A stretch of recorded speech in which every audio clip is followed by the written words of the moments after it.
Hello friend, welcome to Unacademy. Let's crack GATE and ESE. Part one में मैं element of gating design के part one में screw design तक complete कर चुका हूं और आज हम पढ़ने जा रहे हैं riser design and gate design. तो चलो स्टार्ट करते हैं। Little bit introduction about me. Govind Singh, mechanical engineering faculty हूं मैं। मेरा 6 साल का टीचिंग एक्सपीरियंस है for GATE, ESE and PSU. मेरा एमटेक आईआईटी दिल्ली से 2013 में। मेरा बीटेक मैकेनिकल इंजीनियरिंग में है 2010 में। ईएससी रिटन क्वालिफाइड हूँ 14 and 15, GATE qualified 11, 12 and 13। Friends, you can download an Academy Learning app from Google Play Store, install it, subscribe it। ठीक है, इससे जो भी अन अकेडमी से रिलेटेड जानकारी है, कौन सा लेक्चर होने वाला है, क्या फैकल्टी क्या पढ़ाती है, ये सभी तरीके की जानकारी आप इसको इस ऐप के थ्रू आपको मिल जाएगी। क्या एडवांटेज है अन अकेडमी सब्सक्राइब करने के, देखते हैं हम। डेली लाइव क्लास होती है यहाँ पे। इस प्लेटफॉर्म पे रियल टाइम इंटरेक्शन होता है आपका फैकल्टी के साथ। आप अपने डाउट पूछ सकते हो, डिस्कस कर सकते हो कोई भी टॉपिक को, ठीक है ना। Answers poll and second live test and quizzes. जहाँ पे लाइव टेस्ट एंड क्यूजेज होते हैं रेगुलरली, तो अपने आप को आप चेक कर सकते हो, अपना परफॉर्मेंस चेक कर सकते हो कि आपकी तैयारी कैसी चल रही है। स्ट्रक्चर्ड कोर्सेज, यहाँ जो भी टॉपिक होता है वो पूरा कवर कराया जाता है, सिलेबस पूरा पढ़ाया जाता है। क्लास पहले से शेड्यूल्ड होती है, उसके अकॉर्डिंग ही यहाँ पे क्लास होती है। Unlimited access. अगर आप एक बार सब्सक्राइब करते हो, आप किसी फैकल्टी के वीडियो सुन सकते हो, ऑनलाइन पढ़ सकते हो। ठीक है, आगे बढ़ते हैं। GATE and ESE subscription fees है friends. 12 month charges 22,500 and 24 month charges 27,000। तो बहुत नॉमिनल और इकोनॉमिकल क्या बोलते हैं प्लेटफॉर्म है। तो अगर आप गेट एंड ईएससी की तैयारी करते हो तो आप 1 से 2 साल लगता है फ्रेंड्स। तो मेरा सजेशन ये है, कम से कम आप 12 मंथ का सब्सक्रिप्शन लें। अगर आप मेरा कोड डालते हो GSUS तो आपको एडिशनल 10% डिस्काउंट मिलेगा। स्टार्ट करते हैं topic. Gate design and riser design. हम स्क्रू डिजाइन तक इससे पहले वाले लेक्चर में पढ़ चुके हैं पार्ट वन में, जिसका नाम था element of gating system. Element of gating system one में हम स्क्रू डिजाइन तक पढ़ चुके हैं। ये दूसरा पार्ट है उसका, एलिमेंट ऑफ गेटिंग सिस्टम। बहुत इंपॉर्टेंट टॉपिक है फ्रेंड्स, इसको अच्छे से पढ़ना है क्योंकि ईएससी या गेट सब में ये आता ही आता है। इससे एक आध क्वेश्चन, तो क्वेश्चन आता है, खासकर न्यूमेरिकल इससे आता है इन टॉपिक से। टू में हम ये दोनों टॉपिक कवर करेंगे आज, ठीक है ना। तो चलो स्टार्ट करते हैं। फ्रेंड्स, यहाँ तक हम देख चुके थे कि गेट के टाइप कितने होते हैं। तो गेट के टाइप हम डिस्कस कर चुके थे, top gate, parting gate and bottom gate. इसके क्या एडवांटेज डिसएडवांटेज थे थोड़ा सा हमने देखा था, आज थोड़ा डिटेल में पढ़ेंगे। गेट की डिजाइन स्टार्ट करने से पहले हम देखते हैं कितने टाइप के गेट होते हैं, ठीक है ना। तो गेट 3 टाइप के होते हैं, मैंने आपको यहाँ बताया। एक फोर्थ वन इस कैटेगरी में और है, स्टेप गेट, ठीक है, उसको भी देखेंगे हम। तो टॉप गेट से स्टार्ट करते हैं। तो इसमें डायग्राम मैंने एक साथ बनाया हुआ है, top gate, parting gate and bottom gate का। तो आप टॉप गेट देखिए, वह लिक्विड मेटल जब टॉप से एंटर होता है मॉल्ड केविटी में तो हम बोलते हैं टॉप गेट, ठीक है ना। अगर ये मॉल्ड केविटी में टॉप से एंटर होता है, वेलोसिटी बढ़ती हुई आती है, जब वेलोसिटी बढ़ती हुई आती है तो फिर पोरिंग टाइम इसमें क्या रहता है, कम रहता है, ठीक है। फिलिंग टाइम और जो पोरिंग टाइम है इसमें सबसे कम लगता है टॉप गेट में, ठीक है ना। कि बाकी के जैसे एलिमेंट्स में बात करें तो आपका मोल्टन मेटल ज़्यादा ट्रेवल करता है, ठीक है ना। ये से यहाँ है, ये टॉप बीट में आया, डायरेक्टली मॉल्ट केविटी में फिल हो गया, तो वेलोसिटी बढ़ती हुई आई, तो इंक्रीज वेलोसिटी से आता है। टर्बुलेंस ज़्यादा रहता है, ठीक है। टर्बुलेंस ज़्यादा रहेगा तो इरोजन ज़्यादा होगा। वेलोसिटी ज़्यादा रहती है, इस कारण से टर्बुलेंस ज़्यादा रहता है, ठीक है। इरोजन ज़्यादा होगा, तो इरोजन ज़्यादा होगा तो क्या होगा, मे बी सैंड पार्टिकल्स और सम ऑक्साइड में dissolve into the molten metal, है ना। जैसे ऑक्साइड्स जो होती है, फेलाइट्स भी बोलते हैं इसको, फेलाइट्स। और ये रिएक्ट करती है ऑक्सीजन, इस जैसे FeSiO3 टाइप का एक कंपाउंड बनाती है, ठीक है ना, जो कि वेरी हार्ड होता है, फेरोसिलिकेट। कब बनता है, जब टॉप गेट में बहुत स्पीड से या वेलोसिटी से आपको मोल्टन मेटल एंटर करता है, तो because of turbulence material of या sand will erode and react with iron and form FeSiO3, ठीक है ना। इसको हम क्या बोलते हैं, फेरोसिलिकेट बोलते हैं, ठीक है ना। तो इसके कारण होता क्या है कि ये बहुत हार्ड होता है। हार्ड होता है तो ये फाइनली हमको कास्टिंग में अपेयर होगा। जब कास्टिंग में अपेयर होगा, अब कास्टिंग के बाद नेक्स्ट प्रोसेस है आपका सेकेंडरी ऑपरेशन, आप मशीनिंग करते हो, दैट है डिजायर्ड सरफेस फिनिश। तो आप जब ये मशीनिंग करोगे तो जब मशीनिंग के दौरान क्या होगा, टूल आपका इन छोटे छोटे जो पॉकेट्स बन गए फेरोसिलिकेट के, इससे टकराएंगे तो पावर कंजम्पशन विल इंक्रीज और may be chance of tooth failure भी हो सकता है आपका। तो पावर कंजम्पशन इंक्रीज होगा तो ओवरऑल कॉस्ट ऑफ मशीन। तो ये क्या है कि हमें ये सब चीजें अवॉइड करना है। यहाँ कास्टिंग में तो प्रॉब्लम करेंगी, आगे जाके सेकेंडरी प्रोसेस में भी ये सब चीजें प्रॉब्लम करती हैं, ठीक है ना। तो टॉप गेट का ये डिसएडवांटेज था। तो बस यहाँ से हम स्टार्ट करते हैं इसको कि टॉप गेट में it takes lower filling time और पोरिंग टाइम, ये हम देख चुके हैं ऑलरेडी। अब आइए यहाँ पे, but as the metal falls directly into the mould cavity through height it like cause sand erosion, ये हम देख चुके हैं ना, इसको दोबारा बताने की जरूरत नहीं है। And turbulence in mould cavity so that it form a dross, dross जो मैंने अभी आपको बताया इम्प्योरिटीज जो मिक्स होती हैं some time it form a hard substance, ठीक है ना। उसके कारण आगे सेकेंडरी प्रोसेस में भी ऑपरेशन भी हमको प्रॉब्लम आती है, ठीक है ना। Due to this it is not advisable those material which are likely to form dross, ठीक है ना, नॉन फेरस alloy तो ड्रॉस फॉर्म करते हैं। It is mostly use for casting of very large product की कास्टिंग के लिए यूज करते हैं, क्योंकि आपको स्पीड से या वेलोसिटी से आपको मटेरियल भरना होता है जिसमें मोल्ड में आप चाहते हो जितनी जल्दी भर जाए वो अच्छा है। तो जब लार्ज कास्टिंग होगी तो मटेरियल रिक्वायरमेंट भी ज्यादा होगी, तो आसान आप चाहते हो जल्दी से जल्दी मटेरियल मोल्ड फिल हो जाए, तो वेरी लार्ज प्रोडक्ट के लिए हम जनरली इसको प्रेफर करते हैं, इसमें मटेरियल क्विकली फिल होता है बाई फेरस एलॉय, ठीक है। तो reduce the sand erosion, runner is used in top gating। Runner कल मैंने इससे प्रीवियस लेक्चर में आपको बताया था कि टॉप जो रनर है is used in top gating, ठीक है। आगे बढ़ते हैं, bottom gate. Bottom gate when the liquid metal enters into mould at bottom face of the mould cavity, ठीक है। इसका डायग्राम प्रीवियस लेक्चर में भी देखे थे, अभी भी हमने देखा था शुरुआत में। This such type of gate is known as bottom gate, ठीक है ना। देखिए इसको एक बार फिर से देखिए, बॉटम गेट आपका कहाँ पे है, यहाँ देखिए फिगर में बॉटम गेट क्या है। अब देखिए कि लेंथ ऑफ गेटिंग एलिमेंट्स कितनी बढ़ गई आपकी, रनर लेंथ भी बढ़ गई, तो क्या आराम से आएगा, क्या मोल्टन मेटल आराम से आएगा, तो टाइम लेगा भरने में, पोरेंट टाइम विल इंक्रीज, है ना। तो आपको यहाँ पे जब भी अगर बॉटम गेटिंग लेते हो तो आप क्या है, बहुत ज्यादा पोरिंग टाइम होता है तो आपको मोल्टन मेटल टेम्परेचर भी हाई रखना पड़ता है, अदरवाइज क्या सॉलिडिफाई होने लगेगा, ठीक है। तो इसमें very it is used for very deep mould, takes higher filling time, sometimes it requires side riser, ठीक है ना। It is favourite for non ferrous alloy, ठीक है ना, नॉन फेरस एलॉय, एक इनका सॉलिडिफिकेशन टाइम क्या होता है, थोड़ा सा ज्यादा होता है।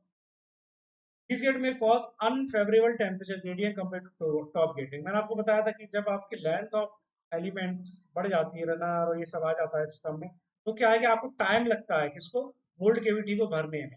तो आपकी टेम्परेचर ग्रेडियंट मतलब टेम्परेचर चेंज आपको ज्यादा मिलेगा, जो आप पोर करोगे और जो यहाँ जिस स्टेज पे मिलेगा उसमें डिफरेंस होगा। टेम्परेचर ग्रेडियंट जो आपकी होती है अनफेवरेबल मिलती है, ज्यादा टेम्परेचर डाउन नहीं होना चाहिए, अदरवाइज क्या है मेटल सॉलिडिफाई होने लगेगा बिटवीन द एलिमेंट्स, ठीक है ना। तो additional padding are required to compensate for the unfavourable temperature gradation, ठीक है ना। पैडिंग्स प्रोवाइड करते हैं ना, चिल्स पैडिंग्स, ठीक है ना। आगे बढ़ते हैं, parting gate. When the liquid metal enters into the mold along the parting line of the mold, then such type of gate is known as parting gate. Most widely used, economical है, मैंने आपको इससे पहले बताया है, in preparation of most widely used, ठीक है ना। आगे बढ़ते हैं, चलिए क्या है कि अगर बात करें हम टॉप गेट और बॉटम गेट पार्टिंग गेट, तो बॉटम गेट में ये कि लेमिनार फ्लो होता है, आसानी से जाता है, टर्बुलेंस कम होता है, ठीक है ना। और पार्टिंग गेट इकोनॉमिकल होता है, मोस्ट वाइडली यूज्ड है, आसानी से बना लेते हैं, कन्वीनियंट होता है, सर्टिफिकेशन भी यहाँ पे प्रॉपर मिलती है पार्टिंग गेट में, जो हमको चाहिए रिक्वायर्ड अमाउंट में या इन टेम्परेचर ग्रेडियंट फेवरेबल मिलती है ना। ये सब चीजें हैं, इसके एडवांटेज है पार्टिंग गेट के। आगे बढ़ते हैं, step gate. Fourth is step gate. When molten metal enters in mold cavity through a number of ingot, मैंने आपको इससे पहले वीडियो में which are arranged in vertical steps, vertical steps में अरेंज रहता है। देखिए ये ये देखिए आप गेट्स हैं, एक दो तीन, तीन जगह से आपका मेटल एंटर कर रहा है, ठीक है। जब आपकी कास्टिंग बहुत ज्यादा हो, बहुत ज्यादा बड़ी हो, large casting and heavy, then we use the step gate, ठीक है ना। Gradual filling of mould without sand erosion, ठीक है।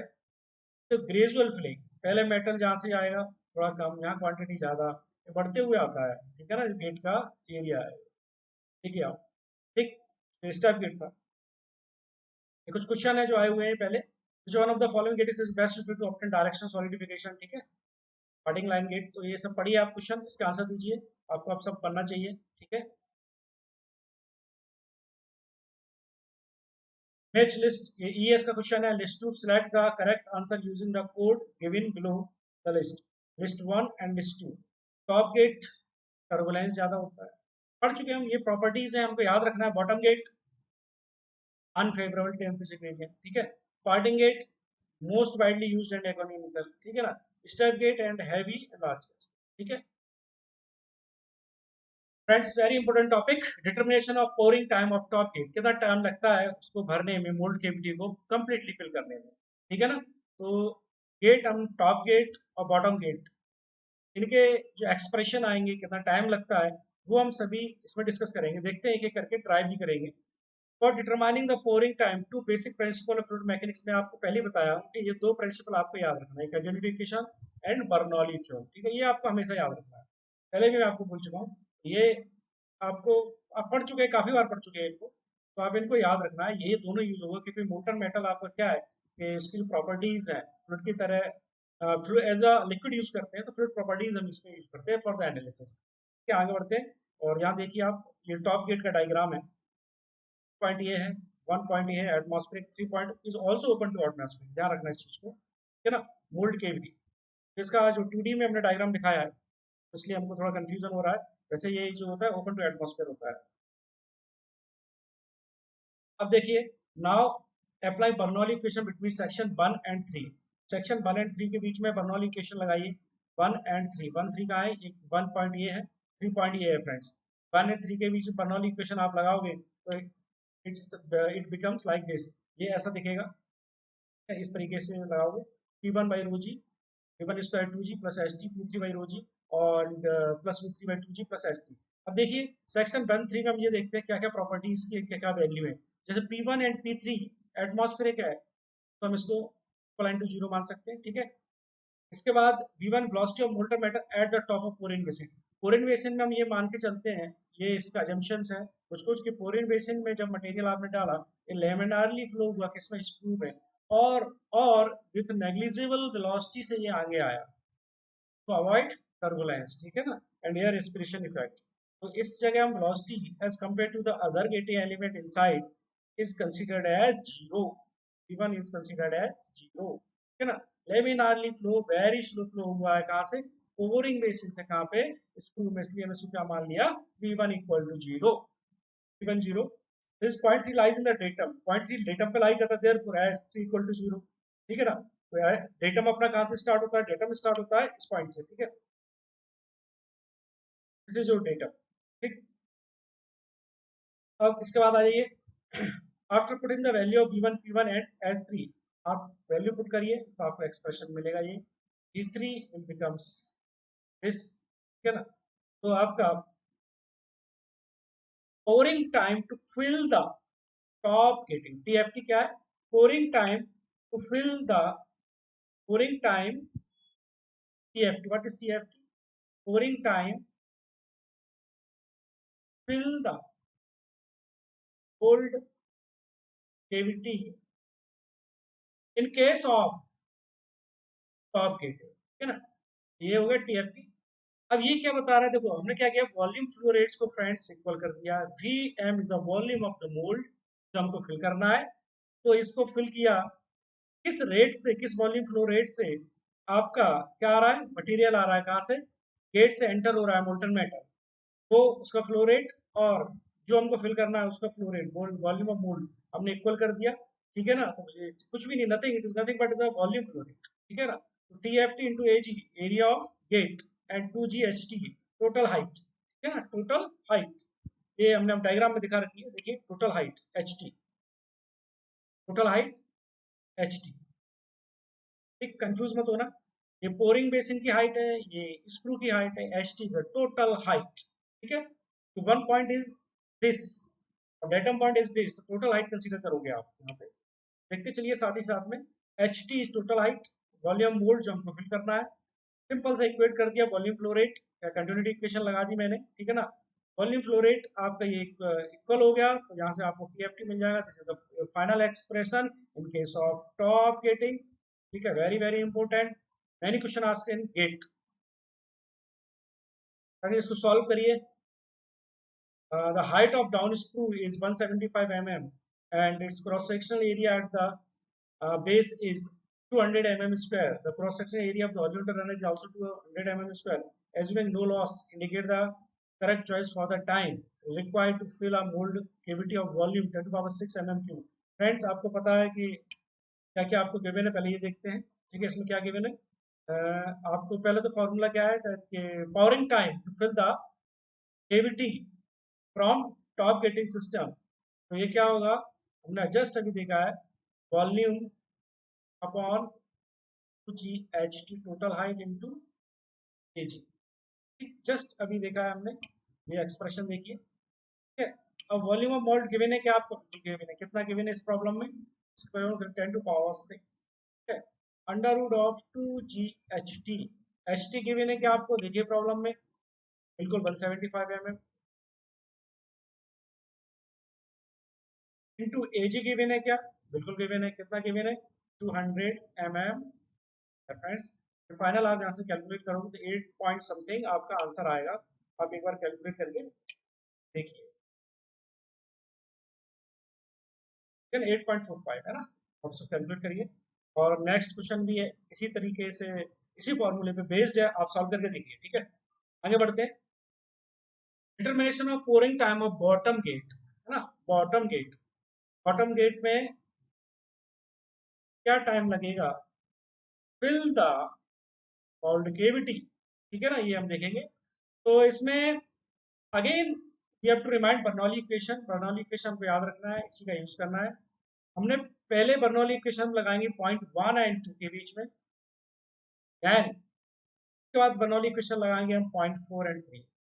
ये समझ में आई, हम दो पार्ट्स में बर्नौली इक्वेशन लगाएंगे, प्रोसीजर समझिए आप, 1 एंड 2 एंड 3 एंड 4, यहाँ से जो इक्वेशन मिलेंगे उसका हमारा फाइनल एक्सप्रेशन आएगा। सिंपल स्टेप बाय स्टेप चलेंगे हम, ठीक है ना, मैं कोई वो नहीं करेंगे।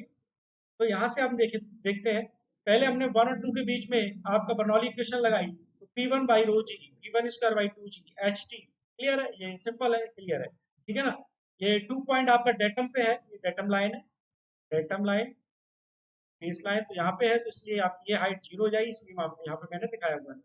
अब नेक्स्ट यहाँ पे आइए, अब देखिए कि P1 is open to atmosphere, ठीक है ना, तो इसको हम 0 मान लेंगे, ठीक।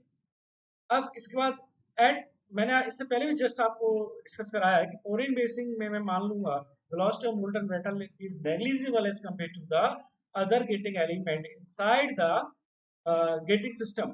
तो इसलिए हम यहाँ पे लेमिनार फ्लो होता है, बहुत स्लो वेलोसिटी से मेटल एंटर करता है, तो इसलिए हम इसको क्या मान लेंगे, 0, P1 विल बी 0, ठीक है ना। P2 आपका pressure at point 2 plus V2 square by 2G, तो आपका ये यहाँ से एक इक्वेशन ये बनी, ठीक, ध्यान रखना।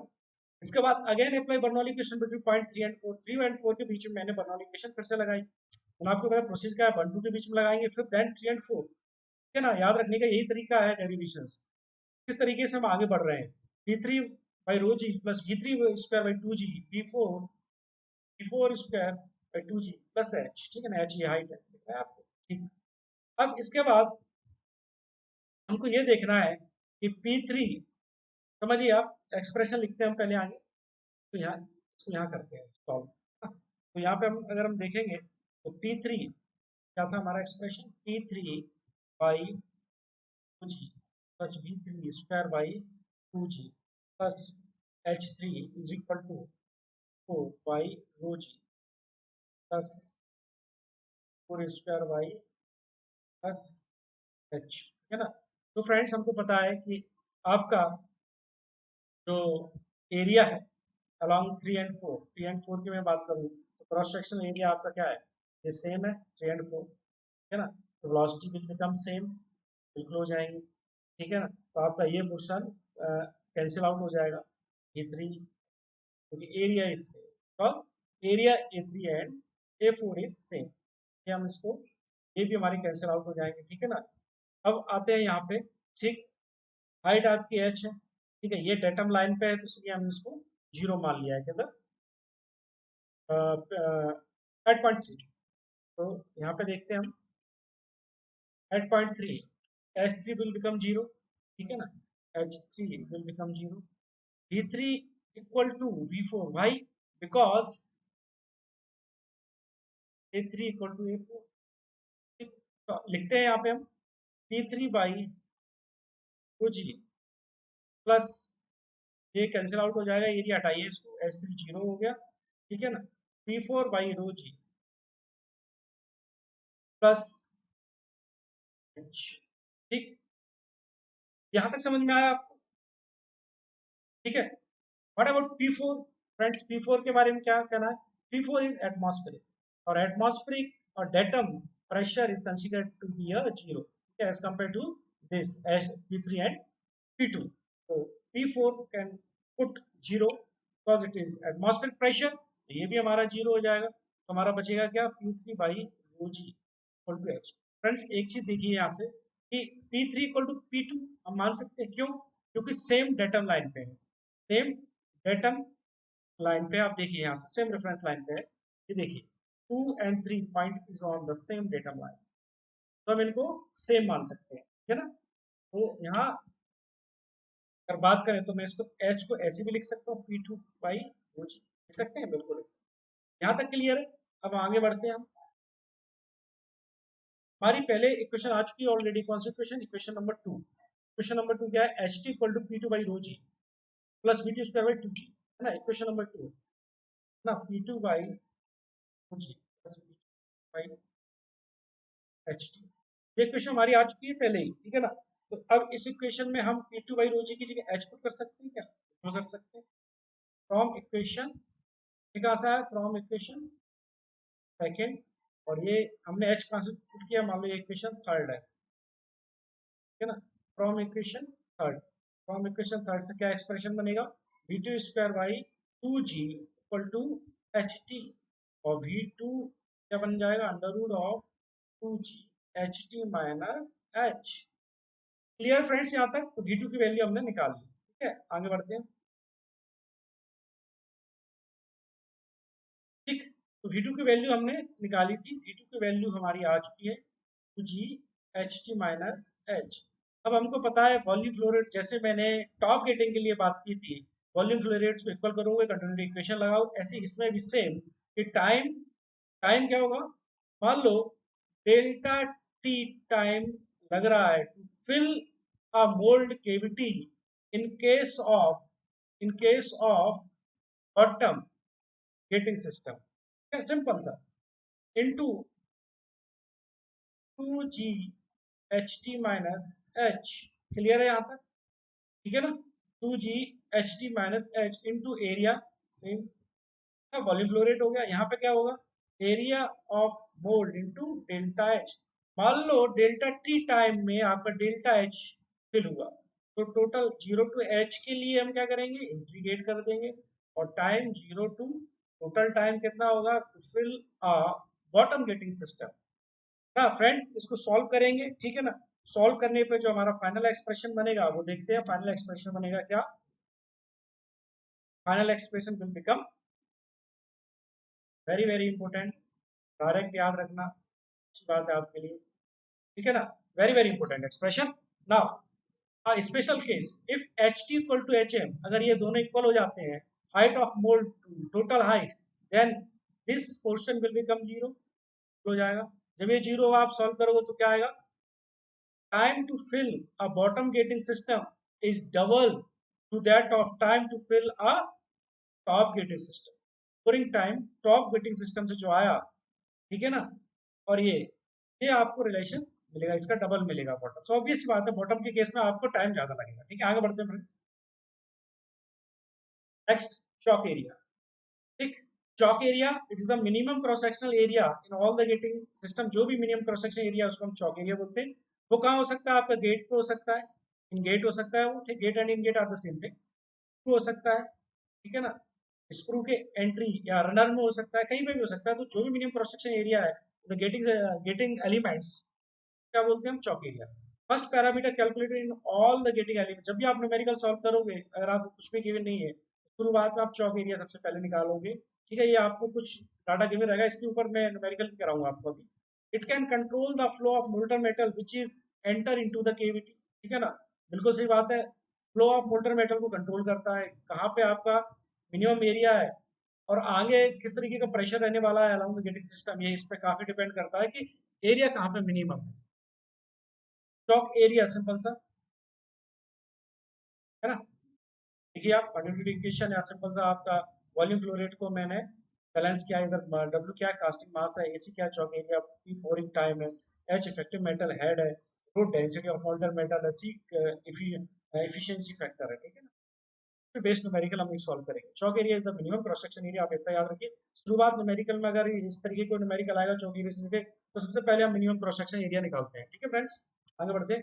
गेटिंग रेशियो, गेटिंग रेशियो की मैं बात करूं तो gating ratio refers to the proportion of the cross sectional area between screw runner and ingate. तो इनके रेशियो को याद रखना है, डायरेक्ट काफी बार पूछा गया है।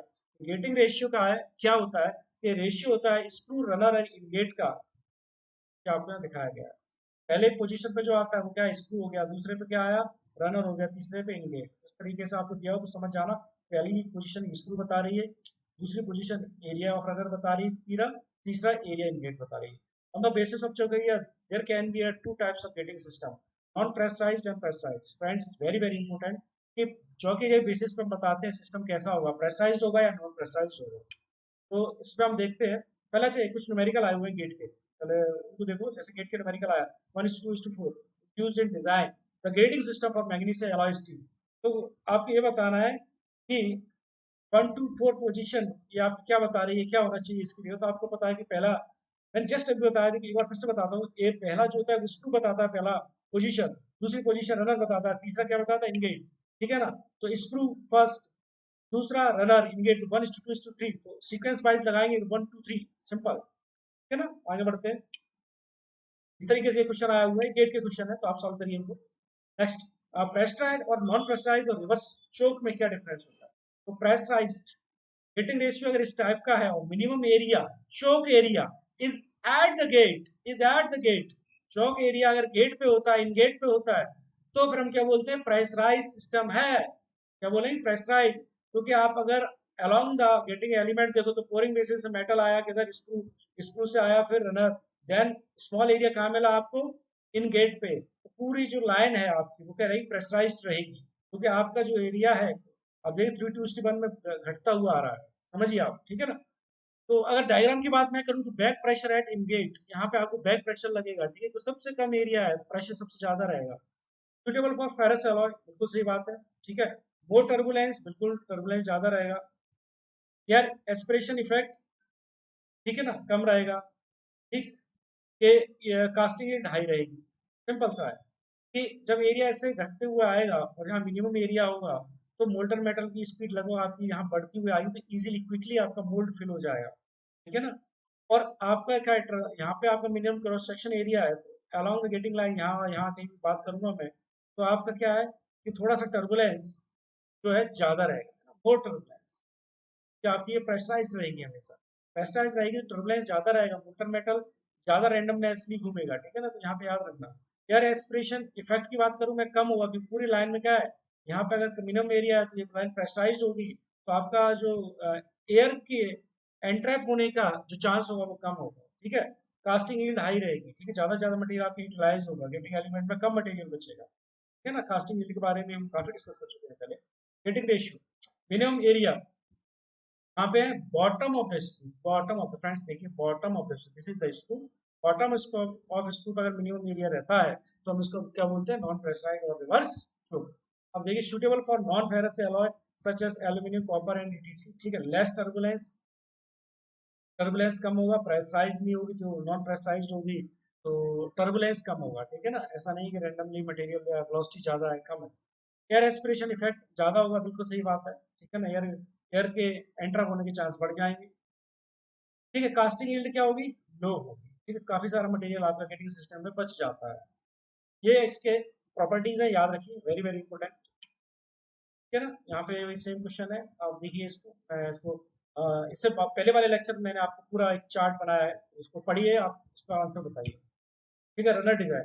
रनर डिजाइन के लिए क्या इंपॉर्टेंट है फ्रेंड्स कि पहला तो कि रनर कहाँ लगा रहता है, स्क्रू के बाद रनर होता है आपका, देन हिट। ठीक, सिंपल सा। तो अब रनर का क्या, डिजाइन ऑफ रनर क्या काम होता है, care should be taken to reduce sharp corner or sudden changes of section since they tend to cause turbulent and gas interaction। ध्यान रखना कि हमको क्या चीज अवॉइड करना है, शार्प सडन सेक्शंस। ठीक है ना, शार्प कॉर्नर्स नहीं होना चाहिए, सडन चेंज इन सेक्शन नहीं होना चाहिए। तो जनरली जो रनर डिजाइन होती है उसका जो शेप होता है ट्रोपोजॉइडल होता है, ट्रोपोजॉइडल इनसे, ट्रोपोजॉइडल इनसे, ट्रोपोजॉइडल शेप का होता है। ठीक है ना, देखोगे दोस्तों ऐसा दिखेगा, ट्रोपोजॉइडल इनसे। ठीक, तो ट्रोपोजॉइडल शेप होता है। ठीक है, हीट लॉस फैक्टर या हीट जो होता है वो प्रॉपर यहाँ मेंटेन रहती है। Circular cross section runner are preferable. एक चीज याद रखना, अगर हीट लॉस हमको कम करना है तो सर्कुलर प्रेफरेबल होते हैं बस। बट इसकी डिजाइन जो होती है वो कॉम्प्लिकेटेड होती है, इसको हम अवॉइड करते हैं। ट्रोपोजॉइडल रनर लेते हैं क्यों, क्योंकि टर्बुलेंस को कम करते हैं। ठीक है ना, टर्बुलेंस को कम करते हैं।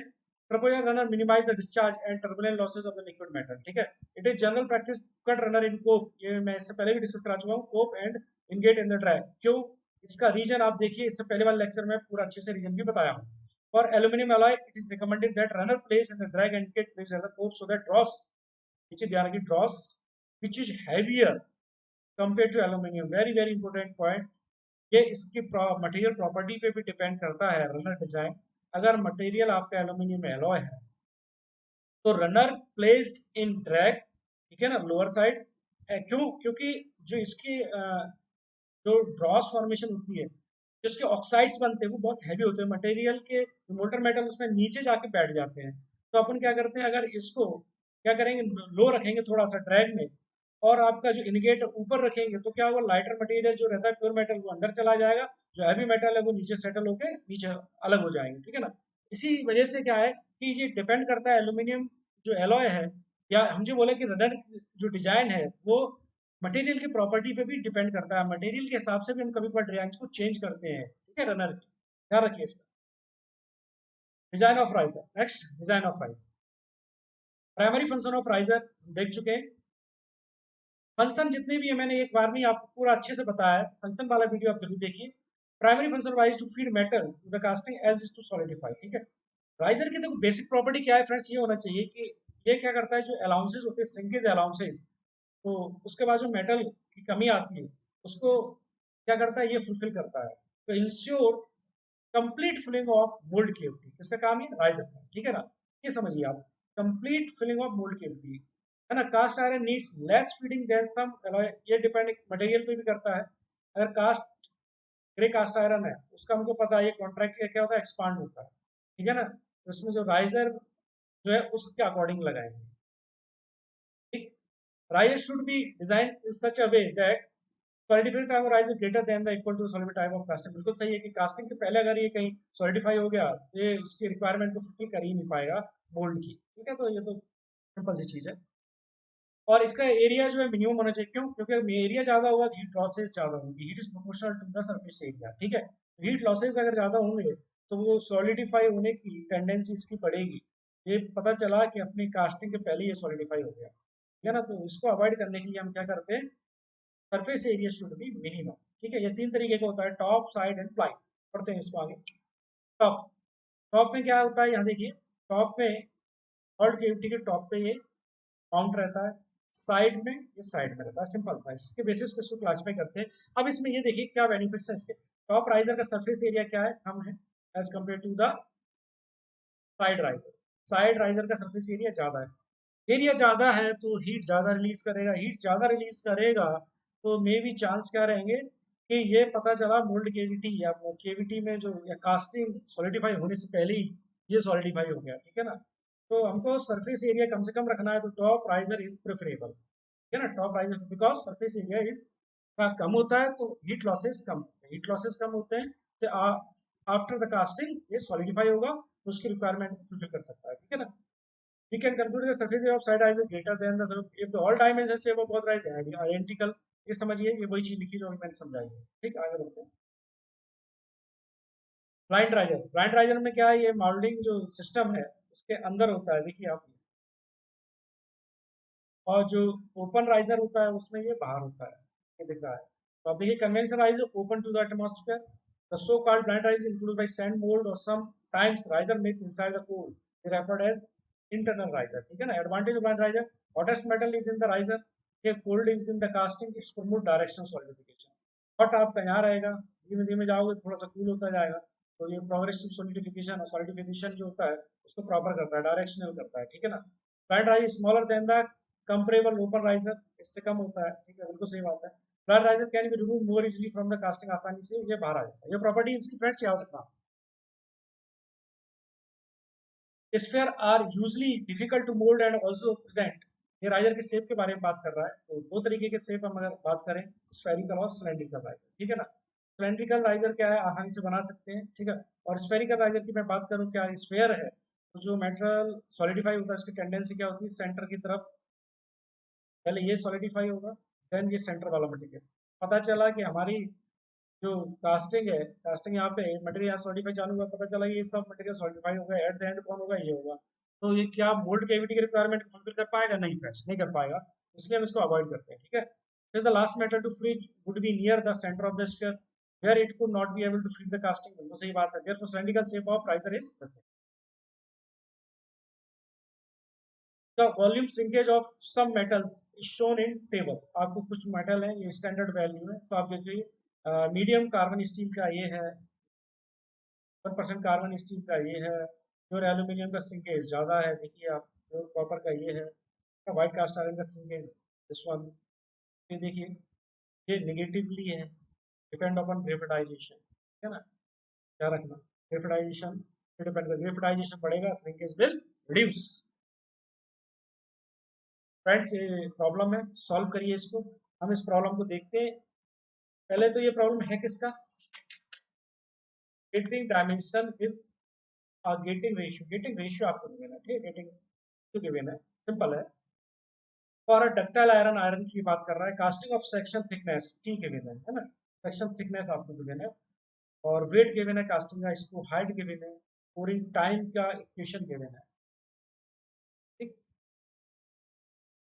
के कांस्टेंट की वैल्यू गिवन है, थिकनेस 12 mm के लिए के की वैल्यू गिवन है ना।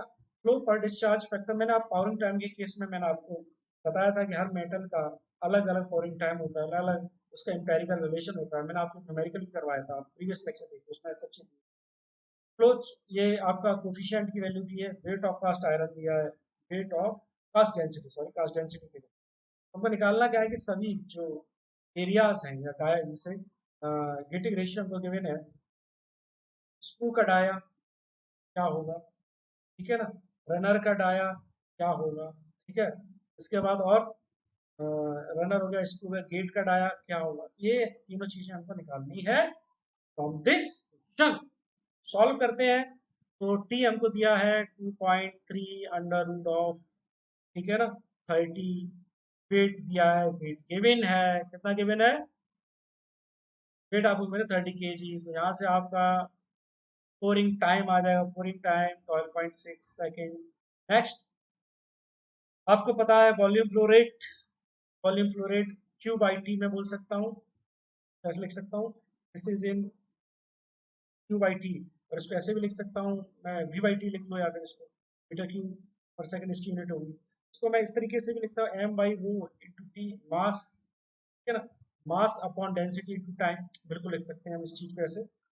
ये किसके इक्वल होना चाहिए, टी डी ए बी, ठीक है फ्रेंड्स। मैंने चौक एरिया का आपको फॉर्मूला भी इससे पहले बताया है ना, मिनिमम क्रॉस सेक्शन एरिया यहाँ पे है, यहाँ पे ये क्या है, स्क्रू, है ना, तो ये इसमें मिनिमम क्रॉस सेक्शन ये एरिया ये है आपका 1:2:3, तो मैंने आपको ये सब पूरा बताया हुआ है, तो आप यहाँ से एम बाई रो टी, यहाँ से मास आपको गिवन है, क्या मास गिवन है फ्रेंड्स, मास गिवन है, ये कितना गिवन है 7900, टाइम गिवन है, टाइम हमने निकाल लिया था 12.6, डी गिवन है, बिल्कुल गिवन है, एरिया ऑफ स्क्रू गिवन है, क्योंकि minimum area is at the screw, ठीक है ना। ये देखिए आप यहाँ से minimum area is at the screw, non preside getting system है, समझिए आप बात को, 1:2:3, तो स्क्रू तो मैंने आपको पहले बताया चौक एरिया का क्या फंक्शन होता है, बेसिक ये मिनिमम एरिया निकालने के लिए काम आता है, मिनिमम एरिया यहाँ पे स्क्रू है, तो मिनिमम एरिया से हम स्टार्ट कर रहे हैं, तो choke area is has to be calculated first, अगर आपको प्रॉब्लम इस टाइप का दिया है,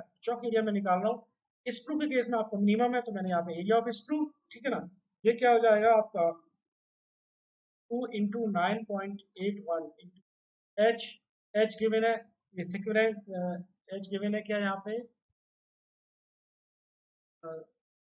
थिकनेस गिवन है, तो इसी को हम मान लेंगे एच की तरह ट्रीट कर लेंगे, नहीं गिवन है, ये गिवन है, सॉरी गिवन है 200 mm गिवन है, तो ये 0.2 हो जाएगा, 0.2 हो जाएगा, हाइट गिवन है आपको 0.2 हो जाएगा, वेलोसिटी इक्वल टू क्या होता है 2 ये हम देख चुके हैं, ठीक।